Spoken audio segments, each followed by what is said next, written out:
পাওয়া যায়নি। তো অধিকতর জিজ্ঞাসাবাদের জন্য আমরা ফিলিপের শ্বশুর, ফিলিপের শাশুড়ি, ফিলিপের স্ত্রী এবং ওই এলাকার আরেকজন মানব পাচারকারী তাকে ধরে নিয়ে এসে আমরা আমাদের ৩৯ বিজিবির বারোমারি ক্যাম্পে নিয়ে আসি এবং বারোমারি ক্যাম্পে আনার পরে প্রায় ২ থেকে আড়াই ঘন্টা পর্যন্ত আমরা ক্যাম্পেই আমরা তাদেরকে জিজ্ঞাসাবাদ করি। আমি নিজেও জিজ্ঞাসাবাদ করেছি, ওইখানে অন্য গোয়েন্দা সংস্থার লোক ছিল, তারাও জিজ্ঞাসাবাদ করেছে, পুলিশের সদস্যরা ছিল, তারাও জিজ্ঞাসাবাদ করেছে, কিন্তু সেরকম কোনো তথ্য আমরা তাদের কাছে বের করতে পারছিলাম না। ওই তথ্যটুকু ছাড়া যে তার স্ত্রী যে তার স্বামীকে বলে দিয়েছে যে আমরা চলে এসেছি, স্বামী কোথায় আছে তাকে জানাটা আমাদের জন্য খুবই জরুরি। কারণ বারবার একই তথ্য উঠে আসছে যে ফিলিপের কাছে তার সম্ভাবনা বেশি। আমাদের কাছে যে তথ্যটা যেটা আসছিল শনিবার পর্যন্ত পুলিশের পক্ষ থেকে বা বিভিন্ন সোর্সের পক্ষ থেকে ধারণা করা হচ্ছিল যে এই গুলিবর্ষণকারী যে আছে সে নালিতাবাড়ির এলাকায় অবস্থান করছে, বারোমারি এলাকাতে। তো সেভাবে আসলে অপারেশনটা প্ল্যান করা হয়েছিল। মূল অপারেশনটা প্ল্যান ছিল এরকম যে ঢাকা থেকে যে টিমটা আসছে আর আমরা দুজন মিলে একসাথেই নালিতাবাড়িতে অপারেশন করব। পরবর্তীতে এটা সিদ্ধান্ত আমরা নিজেরাই নিয়েছি যে টিমটা ভাগ হয়ে পুলিশ করবে হালুয়াঘাটে আর পুলিশ বিজিবি মিলে আরেকটা করবে হচ্ছে নালিতাবাড়িতে, এবং দুইটা অপারেশন একই সাথে লঞ্চ করা হবে সোদের সন্দেহভাজন যারা আছে তারা যেন নিজেরা নিজের তথ্য পাচার করে দিতে না পারে যে অপারেশন হয়েছে, পুলিশ আসছে, বিজিবি আসছে। যাই হোক, আমরা যখন তাদের ফিলিপের শ্বশুর, শাশুড়ি, স্ত্রী এবং আরেকজন মানব পাচারকে নিয়ে এসে ২-২.৫ ঘন্টা জিজ্ঞাসাবাদ করার পরে আরো অধিকতর তদন্ত করার জন্য পরবর্তীতে বিজিবি এই ৩ জন ব্যক্তিকে পুলিশের হাতে দিয়ে দেয় এবং ফিলিপের শাশুড়ি যে আছে, যেহেতু ফিলিপের 2টা ছোট ছোট বাচ্চা আছে, এই বাচ্চাদেরকে দেখাশোনা করার জন্য ফিলিপের শাশুড়িকে ছেড়ে দেওয়া হয়, তাদের বাড়িতে চলে যাওয়া হয় এবং পুলিশ ৩ জনকে কিন্তু ওই সময় আমাদের বিউপি থেকেই ধরে নিয়ে যাওয়া হয়েছে। এখানে আপনাদেরকে এক জিনিস একটা বলতে পারি, যে এই ধূমজালটা এখন সৃষ্টি হয়েছে বা চলছে, আমরা কেউ 100% বলতে পারছি না যে আক্রমণকারী যে ছিল সে সীমান্ত, আমাদের এই ময়মনসিংহ সীমান্ত দিয়েই পালিয়ে ভারতে চলে গিয়েছে নাকি যায়নি। এটা নিয়ে আমরা লক্ষ্যে এখনো কাজ করছি, আমরা কেউ নিশ্চিত না। আমরা ফিলিপকে ধরার জন্য আমরা সর্বাত্মক শক্তি আমরা নিয়োগ করেছি, আমরা গোয়েন্দা তৎপরতা আমরা চালাচ্ছি, কারণ ফিলিপকে ধরা গেলে অনেক কিছুর তথ্য আমরা হয়তো বের করতে পারবো যদি পাচার হয়ে থাকে। আর যদি না হয়ে থাকে তাহলে ফিলিপের নামটা কেন বারবার আসছে সেটাও আমাদের জন্য জানাটা সহজ হবে।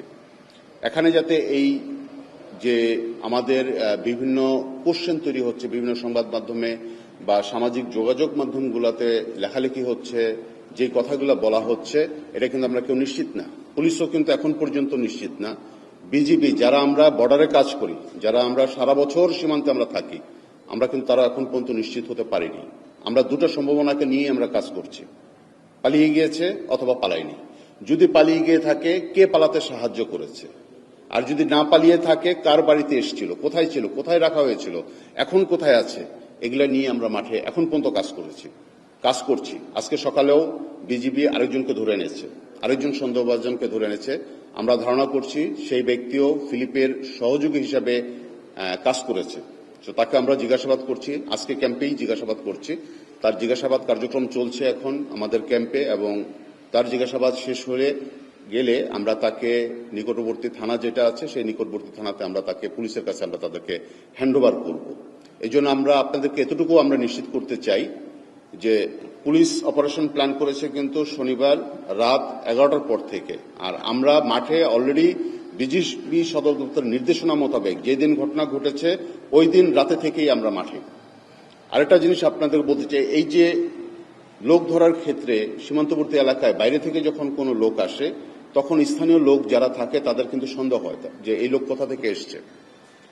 এটাকে যাতে আরো বাড়ানো যায় সেই জন্য আমরা শুক্রবার এবং শনিবার সারাদিন এই সন্দেহজনক যে আক্রমণকারী আছে ফয়সাল নামের যে লোকটা আছে তার ছবিটা আমরা প্রিন্ট করে আমাদের সমস্ত টহল দলের মাধ্যমে সমস্ত গ্রামে যারা জমিতে কাজ করেন, যারা দোকানে বসে থাকেন, তাদের কাছে আমরা এই ছবিটা দেখিয়ে বলেছি এই চেহারার বা এরকম লোক যদি কোনো লোক আপনাদের এলাকায় আসে সন্দেহ ছাড়া আপনারা তাকে ধরে রাখবেন এবং আমরা এসে তাকে জিজ্ঞাসাবাদ করব। আমরা আপনাদের আশেপাশে আছি, সর্বোচ্চ 1 থেকে 2 মিনিটের ভিতরে আমরা আপনার লোকেশনে পৌঁছাবো, কারণ আমাদের পুরো টিম আমাদের বিওপির সমস্ত টিম নিয়ে আমরা তখন মাঠে রাস্তায় সমস্ত স্পর্শকাতর এলাকাগুলোতে আমরা তখন অবস্থান করছি। গ্রামবাসীকে আমরা জানিয়ে দিয়েছি, দোকানদারকে ছবি দেখিয়েছি এবং সবাইকে অনুরোধ করেছি যে দেখা মাত্রই যেন আমাদেরকে জানায়। এই জন্যই আমরা বলছি যে আমরা কিন্তু পুরোপুরি নিশ্চিত না, এবং পুলিশও কিন্তু এখন পর্যন্ত 100% নিশ্চিত না যে এই গুলিবর্ষণকারী অথবা মোটরসাইকেল চালক যেই হোক না কেন যে এই সীমান্ত দিয়ে পালিয়ে গিয়েছে। আমরা এই লক্ষ্যে নিয়ে আমরা কাজ করছি। যখন এই সংক্রান্ত বিষয়ে আরো কিছু আমরা জানতে পারবো, টাইম টু টাইম সাংবাদিক ভাই হিসেবে আমরা আপনাদের সাথে শেয়ার করব। আমরা আপনাদেরকে অনুরোধ করব, আপনাদের নিজেদেরও যেহেতু অনেক সোর্স থাকে সীমান্তবর্তী এলাকাতে, তাদের মাধ্যমেও একটু খবর নেওয়ার জন্য, আরো বিস্তারিত খবর নেওয়ার জন্য। আর যাকে নিয়ে আলোচনা হচ্ছে এখন পর্যন্ত সেই ফিলিপ সেনালকে আটকের জন্য আমরা মাঠে আছি, কাজ করছি। আমরা আমাদের টিম গোয়েন্দা মোতাবেক কাজ করছি। আমরা সর্বাত্মক চেষ্টা চালিয়ে যাচ্ছি, সর্বশক্তি নিয়োগ করেছি, এতটুকু আমরা বলতে পারি। কারণ এই বিষয়টাকে অত্যন্ত গুরুত্বের সাথে আমরা নিয়েছি। যখনই ঘটনা ঘটেছে এবং ঘটনা ঘটার বিকেলের ভিতরেই কিন্তু আমাদের কাছে বা সন্ধ্যার ভিতরে আমাদের কাছে কিন্তু বিজিবি সদর দপ্তর থেকে অত্যন্ত কড়া নির্দেশনা এসছে, এবং সেই মোতাবেক কিন্তু আমরা সীমান্তবর্তী এলাকাগুলোতে আমরা পাহারায় চলে গিয়েছি, চেকপোস্টে চলে গিয়েছি। আমরা কাজ করছি, আপনাদেরকে নিশ্চিত করতে চাই আমরা কাজ করছি। আজকে যাকে ধরা হয়েছে বেঞ্জামিন চিরান নাম, সে ফিলিপের খুব নিকট আত্মীয় একজন। আমরা ধারণা করছি সেও ফিলিপের সহযোগী হিসেবে কাজ করেছে, ফিলিপের অবস্থান জানার জন্য বা পাচারকারী হিসেবে তারা কতটুকু হেল্প করেছে এই বিষয়গুলো নিশ্চিত হওয়ার জন্য আমরা তাকে জিজ্ঞাসাবাদ করছি এখন বিজিবিতেই, এবং আমাদের জিজ্ঞাসাবাদ শেষ হয়ে গেলে আমরা তাকে নিকটস্থ থানা যেটা আছে আমরা তাদের থানায় সোপর্দ করব, এইটুকু আপনাদেরকে নিশ্চিত করতে পারি। হ্যাঁ, আপনাদের কিছু থাকলে জিজ্ঞাসা করতে পারেন, অসুবিধা নেই।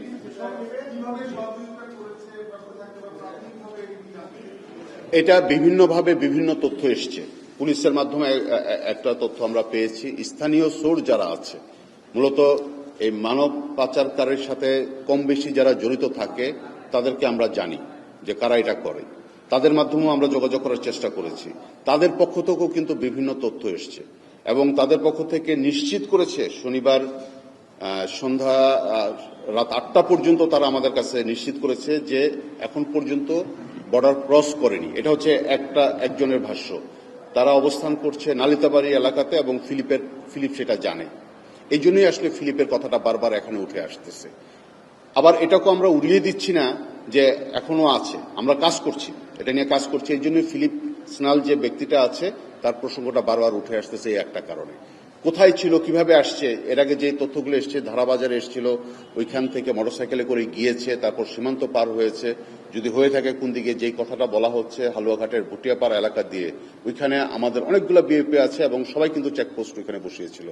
এবং আমরা যেটা বলেছি যে আমাদের নিয়মিত যে টহলটা থাকে, একটা করে টহল থাকে, এই একটা টহলের অতিরিক্ত আরেকটা টহল আমরা তখন বাড়িয়ে দিই। বিশেষ পরিস্থিতি যখন তৈরি হয় তখন আমরা টহল বাড়িয়ে দিই, এবং সম্ভাব্য রুট যেগুলো আছে সেগুলো আমরা আমাদের নজরদারির ভিতরে নিয়ে আসি। এটা আমরা জানার চেষ্টা করছি আমাদের। জি, আমরা প্রথম রাতে শনিবারে, এটাই আমি বলছি যে আমরা পুলিশ যখন আমাদের সাথে যৌথ অপারেশনের নামে, তখন আমাদের এদিক থেকে নালিতাবাড়ির দিক থেকে বিজিবির মাধ্যমে 3 জনকে আমরা গ্রেপ্তার করি। আমাদের মূল টার্গেট ছিল হচ্ছে ফিলিপকে যে পাইনি, আমরা আক্রমণ রেড করেছিলাম, আমরা পাইনি। অপারেশনটা আরেকটু আগে করতে পারলে ভালো হতো, কারণ পুলিশের মূল টিমটা ঢাকা থেকে যেটা এসেছিল তাদের সীমান্তবর্তী এলাকায় পৌঁছাতে দেরি হয়েছিল। আমরা 3 জনকে জিজ্ঞাসাবাদের জন্য এনেছিলাম, 4 জনকে জিজ্ঞাসাবাদের জন্য এসেছিলাম। ফিলিপের শ্বশুর শাশুড়ি, তার স্ত্রী ডেল্টা চিরান, এবং হচ্ছে আরেকজন মানব পাচারকারী হিসেবে এবং বালু ব্যবসার সাথে যারা জড়িত অবৈধভাবে শেরপুর এলাকার, সেই ব্যক্তিকে আমরা নিয়ে আসছি। তার নাম হচ্ছে লেংমিনজা, এরকম সামথিং নাম। এদেরকে জিজ্ঞাসাবাদ করার পরে পুলিশের কাছে কিন্তু আমরা এই 3 জনকে হ্যান্ড ওভার করে দিয়েছি যে এদেরকে নিয়ে আরো অধিকতর জিজ্ঞাসাবাদ করার জন্য। আর আজকে আমরা যাদেরকে আবার একজনকে আটক করেছি এবং যে জিজ্ঞাসাবাদ চলছে এখন আমাদের ক্যাম্পে, তাকে অধিকতর জিজ্ঞাসাবাদ করার পরে আরো কতটুকু তথ্য পাওয়া যায় আমরা জানার চেষ্টা করছি। পরবর্তীতে তার বিরুদ্ধে আইনানুগ ব্যবস্থা আমরা নেব।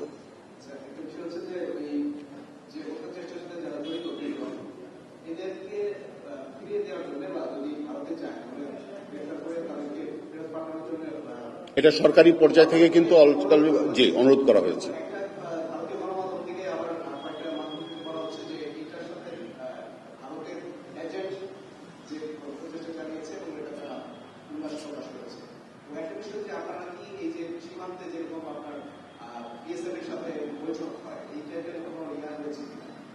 এই বিষয়টা নিয়ে আমাদের সাথে যখনই সম্ভাব্য কোনো রুট থাকে বা চোরাচালানি কোনো সম্ভাবনা থাকে, আমরা কিন্তু বিএসএফকে আগে থেকে জানিয়ে দিই যে সীমান্ত পিলার এত হতে এত পর্যন্ত একটা জায়গাতে তোমরা সতর্ক থাকো, আমরাও সতর্ক আছি।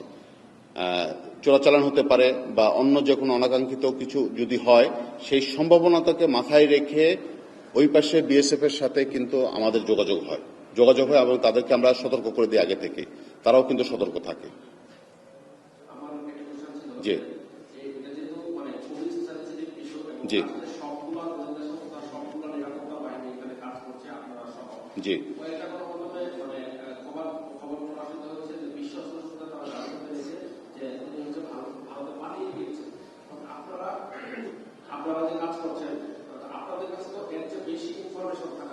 জি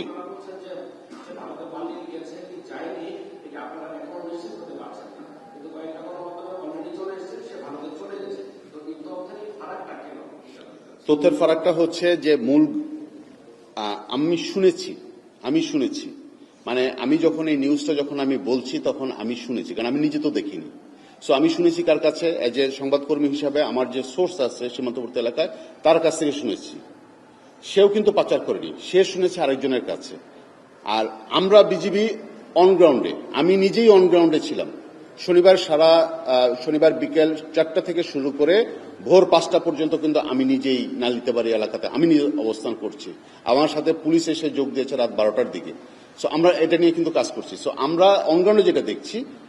আর আরেকটা হচ্ছে যে সোর্স এই একজনের কাছ থেকে শুনছে, এই জন্যই তথ্যের ফারাকটা আসলে তৈরি হচ্ছে। এই জন্যই আমরা বারবার বলছি যে কোনো কিছু কিন্তু নিশ্চিত না। পুলিশও কিন্তু একই কথা বলছে, বিজিবি একই কথা বলছে, আমরা কেউ কিন্তু নিশ্চিত না এখনো। এখন যাদেরকে জিজ্ঞাসাবাদ করলে বা যাদেরকে ধরলে আসলে সত্য ঘটনাটা জানা যাবে, যদি ভারতে গিয়ে থাকে বা পাচার করা হয়ে থাকে, তাকে কে করেছে আমার তো তার হিসেবে জানতে হবে। কারণ এই সীমান্তবর্তী এলাকাগুলো এরকম, আপনার পাচারকারীর সহায়তা ছাড়া আপনি কোনোভাবেই ওই পারে যেতে পারবেন না। তাহলে যাকে পাচারকারী হিসেবে বিবেচনা করা হচ্ছে সে ফিলিপস নাল, তাকে ধরার জন্য আসলে মাঠে আমরা কাজ করছি। এটা পুলিশও কাজ করছিল ওই দিন থেকে, আমরা কাজ করছি এবং টিল নাও এখনো কাজ করছি। এই জন্যই তথ্যের ফারাকগুলা তৈরি হয়। একজন হচ্ছে অনগ্রাউন্ডে থেকে কথা বলছে, আর আরেকজন হচ্ছে বিভিন্ন সোর্সের মাধ্যমে জানছেন। কারণ যে সোর্স যে তথ্য দিচ্ছে সে নিজেও কিন্তু পাচার করেনি। আপনি যদি তাকে জিজ্ঞাসা করেন, সে বলবে যে ওরকম লোককে আমাকে বলেছে। তাকে জিজ্ঞাসা করেন, সে বলবে যে আমি তো করিনি, আমি শুনেছি ওর কাছে, ও নিশ্চিত হয়েছি। কেউ কিন্তু নিজে দেখেনি। এটাই হচ্ছে তথ্যের ফারাকের ইয়েটা। এই জন্য আমরা বলছি। জি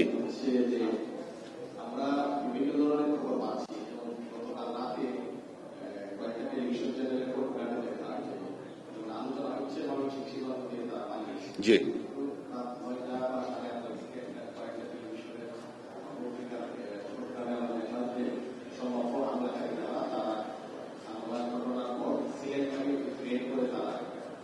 জি আমিও দেখেছি।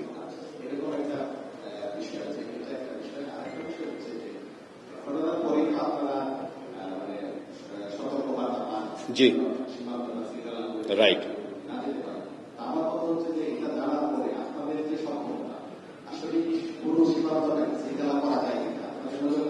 করা যায়। আমি আপনাকে সীমান্তবর্তী এলাকার জি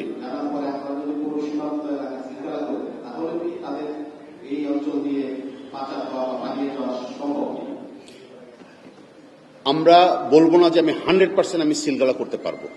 ইট ইজ নট পসিবল। আমার যে জনবল, আমার যে ভূমির গঠন এবং এলাকার যে অবস্থান, এবং এটা আপনারা সবাই জানেন, এটা পুরোটা হচ্ছে পাহাড়ি এলাকা। মানে আমাদের সীমান্ত যেখানে শেষ, জিরো লাইন যেখানে শেষ, এর অপর পাশে কিন্তু পাহাড়ি এলাকা। 100% এসব এলাকাতে সিলগালা কখনই করা সম্ভব না, কিন্তু আমরা আমাদের সর্বাত্মক চেষ্টা করি। এবং এই এলাকার সব জায়গা দিয়ে কিন্তু মানুষ যাতায়াত করতে পারবে না। সম্ভাব্য কিছু স্থান থাকে যেগুলো আমরা দিনের পর দিন বছরের পর বছর কাজ করতে করতে আমরাও নিজেরাও জানি, স্থানীয় যারা বসবাস করে তারাও জানে যে সম্ভাব্য রুটগুলো কোনগুলো হতে পারে। সেগুলোকে আমরা মাথায় রেখে কিন্তু আমরা রাস্তাগুলোকে আমরা ক্লোজ করে দিই, নজরদারির আওতায় আনি। একই সাথে আমরা কিন্তু গ্রামবাসীরও সাহায্য নেই, আমাদের সোর্সও নিয়োগ করে দেই। স্থানীয় জনগণের ভিতরে আমাদের সোর্স আছে, তাদেরকে নিয়োগ করা হয়, সো দ্যাট তারা যাতে কোনো তথ্য পাইলে আমাদেরকে যেন জানায়। তো এই জন্য এখনো রয়ে গিয়েছে কিছুটা কনফিউশনের ভিতরে। সেই কনফিউশনটা যত তাড়াতাড়ি আমরা যদি দূর করতে পারি, তাহলে সবার ভিতরেই যে একটা অনিশ্চয়তা দেখা দিচ্ছে সেটা হয়তো বা কেটে যাবে। এখন এই জন্যই আমরা ফিলিপ সানালকে ধরার জন্য আমরা কাজ করছি। তার সহযোগী হিসেবে যারা ছিল তাকে নিয়ে এসেছি, এবং ফিলিপ সানাল যে মোটরসাইকেলটা ব্যবহার করেছিল, আপনাদের এতটুকু বলতে পারি, সেই মোটরসাইকেল কিন্তু এখনো আমাদের ক্যাম্পে। আমরা ওই দিন রাতের বেলা যখন রেড করেছিলাম, তার বাড়িতে আমরা মোটরসাইকেলটা পেয়েছি। পুলিশ বলেছে আমাদেরকে যে এটাই সেই মোটরসাইকেল যেটাতে করে নিয়ে যাওয়া হয়েছে, এই আক্রমণকারীকে নিয়ে যাওয়া হয়েছে বলে পুলিশ ধারণা করছে। সেই মোটরসাইকেলটাকে আমরা পেয়েছি ফিলিপের বাড়িতে। সেই মোটরসাইকেল কিন্তু এখন আমাদের ক্যাম্পেই আছে। এবং আমি তো বললাম যে নালিতা বাড়িতে যে অপারেশনটা হয়েছে, এই অপারেশন আমি লিড করেছি। আমি নিজে অপারেশনের স্থলে ছিলাম এবং আমি লিড করেছি। আমার সাথে পুলিশ এবং বিজিবি ছিল। পুলিশের টিমের ভিতরে ঢাকা থেকে আগত টিম ছিল, হালুয়াঘাট সার্কেল এসপির নেতৃত্বে একটা টিম ছিল, এবং নালিতাবাড়ির পুলিশের কিছু লোক ছিল। অ্যারাউন্ড 10 থেকে 12 জন পুলিশ সদস্য ছিল।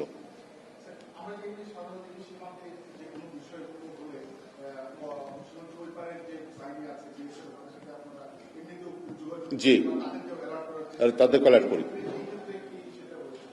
এটার ক্ষেত্রে আমরা তাদেরকে অ্যালার্ট করিনি, কিন্তু আমরা নিজেরাই অ্যালার্ট হয়েছি। এটার ক্ষেত্রে আমরা নিজেরা অ্যালার্ট হয়েছি যে যেহেতু এটা আমাদের দেশের একটা ইন্টারনাল একটা ঘটনা, সো আমাদেরকে সতর্ক থাকতে হবে। এটাকে মাথায় রেখে বিজিবি সদর দপ্তর আমাদেরকে যখন সন্ধ্যার পরপরই জানিয়ে দিয়েছে, শুক্রবার সন্ধ্যার পরপরই আমরা যত দ্রুত সম্ভব রাত 8:30 থেকে 9টার ভিতরে কিন্তু আমরা অলরেডি অগমেন্ট করে ফেলেছি বর্ডার রোড এলাকাগুলোতে।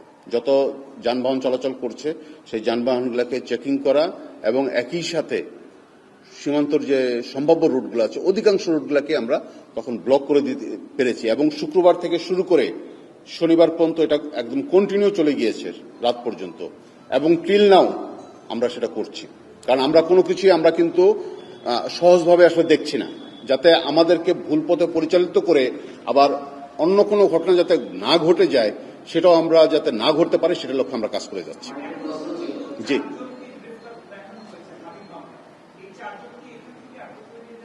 না, এর ভিতরে প্রথম রাতে আমার টিম যেটা অপারেশন চালানো হয়েছিল বারোমারি এলাকায়, নালিতাবাড়ির বারোমারি এলাকায়, ওইখান থেকে 4 জনকে আমরা জিজ্ঞাসাবাদের জন্য আমরা নিয়ে আসি। এর ভিতরে যেহেতু তার স্ত্রী কোনোভাবেই স্বীকার করছিল না যে ফিলিপের সাথে তার যোগাযোগ হয়েছে, বাট আমরা মোবাইল চেক করে দেখলাম যে আমরা যখন দরজায় নক করছি তখনই ফিলিপের স্ত্রী ডেল্টা চিরান তার হাজবেন্ডকে জানিয়ে দিয়েছে যে পুলিশ আর চলে এসছে, সো দ্যাট তার হাজবেন্ড যেন এখান থেকে তাড়াতাড়ি চলে যায়, মানে আশেপাশে থাকলেও চলে যায়। আমাদের লোকেশন বলছে যে ফিলিপ আশেপাশে অবস্থান করছে। এরপর সে দ্রুত এখান থেকে চলে যায়, তার মোবাইলও সে সুইচ অফ করে দেয়। যে 4 জনকে আমরা এনেছিলাম সেই 4 জনকে ভিতরে 3 জনকে আমরা পুলিশের কাছে দিয়ে দিই রাত 3:30টার দিকে, রাত 3:30 বা 4টা, শনিবার রাত 3:30 অথবা 4টার দিকে পুলিশের কাছে, মানে আমরা জিজ্ঞাসাবাদ করেছি প্রায় 2 ঘন্টা আমাদের ক্যাম্পের ভিতরেই। এরপরে পুলিশের কাছে আমরা হ্যান্ড ওভার করেছি। পুলিশ ধোবাউড়া এবং হালুয়াঘাট এলাকায় যে অপারেশনগুলো যারা চালিয়েছে, আমি পুলিশকে বলেছি যে কার কার সাথে আপনারা যোগাযোগ করবেন, সোর্স হিসেবে কাকে কাকে নিয়োগ করতে পারেন, একে জিজ্ঞাসা করেন, ও হয়তো আপনাকে আর অধিকতর তথ্য দিতে পারবে। এবং ভুটিয়াপাড়া, হালুয়াঘাটের ভুটিয়াপাড়া এলাকার যে ব্যক্তি এরকম মানব পাচারের সাথে সবচেয়ে বেশি নাম আসে, তাকে যেন নজরদারিতে পুলিশ নিয়ে আসে এবং তাকে নিয়েও যেন জিজ্ঞাসাবাদ করে, সেই তথ্যটাও আমি পুলিশের কাছে হ্যান্ড ওভার করেছি। আমরা বিজিবি সর্বাত্মক চেষ্টা করেছি আমাদের এই এলাকাতে পুলিশ অপারেশনে আসলে যেন যত ধরনের তথ্য দেওয়া সম্ভব হয় পুলিশ যেন সেটা পায়। আমাদের পক্ষ থেকে সর্বাত্মক চেষ্টা করা হয়েছে।